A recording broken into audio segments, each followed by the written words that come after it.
The old Victorian house stood alone, perched atop the hill like a watchful crow. Its presence was both commanding and eerie, a sentinel of a bygone era. The house had seen generations come and go, its walls whispering secrets of the past to those who dared to listen. Its silhouette, stark against the moonless night, was a jagged wound against the inky canvas of the sky. The absence of the moon only added to the house's ominous aura, making it seem as though it was a portal to another world, a world where shadows reigned supreme. Wind howled through the ancient oaks surrounding the house, their branches clawing at the walls like skeletal fingers. The trees, as old as the house itself, seemed to be in a constant battle with the wind, their gnarled limbs reaching out as if to protect the house from unseen forces. An unsettling silence lay beneath the wind's mournful song. It was a silence that spoke volumes, a silence that seemed to hold its breath, waiting for something to break the stillness. The quiet was almost palpable, wrapping around the house like a shroud. Inside, shadows danced in the flickering light of a single fireplace, the flames casting grotesque shapes on the dusty furniture. The room was a tableau of forgotten memories, each shadow a ghost of the past, each flicker of the flame a reminder of the lives that once filled the house with laughter and sorrow. A grandfather clock ticked away the seconds, each tick a hammer blow against the silence. The clock, an heirloom passed down through generations, was the heartbeat of the house, its relentless ticking a reminder of the inexorable march of time. It was a house steeped in solitude, a place where whispers lingered in the air and every creak of the floorboards sent shivers down your spine. The house seemed to breathe, its very walls alive with the memories of those who had walked its halls. It was a place where the past and present coexisted, where the boundary between the living and the dead was blurred, and where every shadow held a story waiting to be told.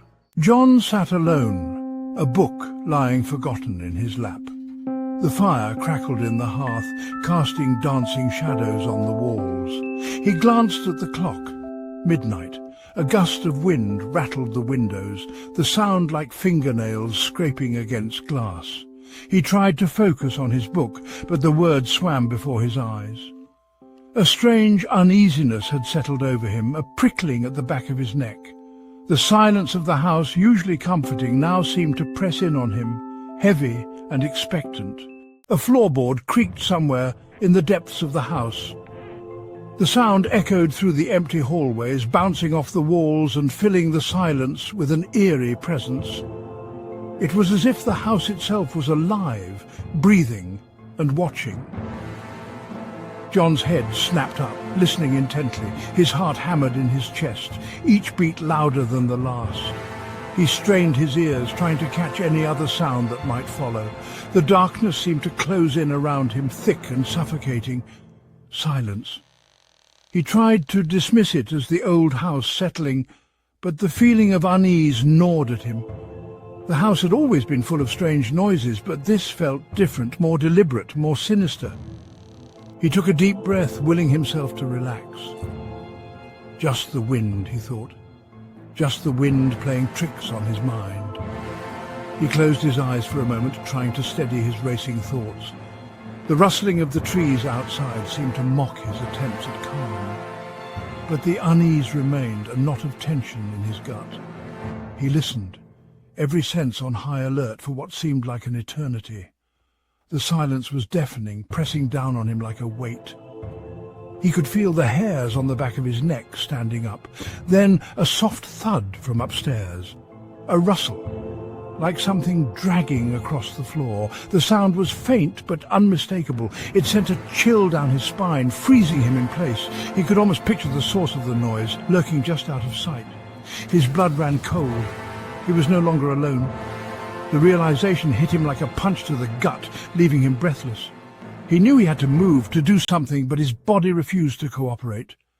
He was paralyzed by fear, trapped in the darkness with whatever was out there.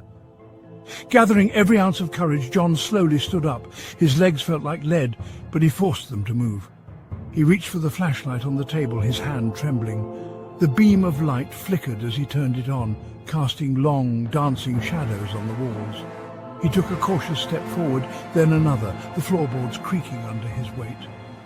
Each step felt like a journey, the hallway stretching out endlessly before him. He kept the flashlight steady, sweeping it from side to side, searching for any sign of movement. Finally, he reached the bottom of the stairs. He looked up, the darkness above seeming to pulse with malevolence. Taking a deep breath, he gripped the banister and began to climb, each step bringing him closer to the source of the noise and whatever awaited him in the shadows. Section 4. The Knock. 3 sharp raps echoed through the silent house. They came from the front door, a heavy, insistent pounding that reverberated through the floorboards. John froze, his breath caught in his throat. Fear, raw and primal, surged through him. He stared at the door, his mind struggling to process what he was hearing. Who would be out on a night like this? The knocking came again, more urgent this time. He couldn't ignore it. He had to see who it was, or what. Section 5. Frozen with fear. He rose slowly from his chair, each movement stiff and hesitant. His hand trembled as he reached for the poker beside the fireplace, gripping it tightly. The firelight glinted off the metal, offering a meager sense of security. He took a step towards the door, then another, heart-pounding.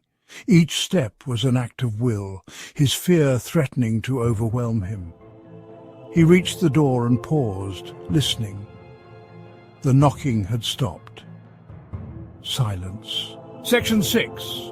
A search for answers. John took a deep breath and threw open the door. The wind whipped into the house, sending a flurry of leaves swirling across the floor. The porch light cast long, grotesque shadows, but there was no one there. He peered into the darkness, his heart still pounding in his chest. He scanned the yard, searching for any sign of movement. Had he imagined it? A trick of the wind, perhaps? He stepped out onto the porch, his eyes adjusting to the darkness. Section 7. The silence remains.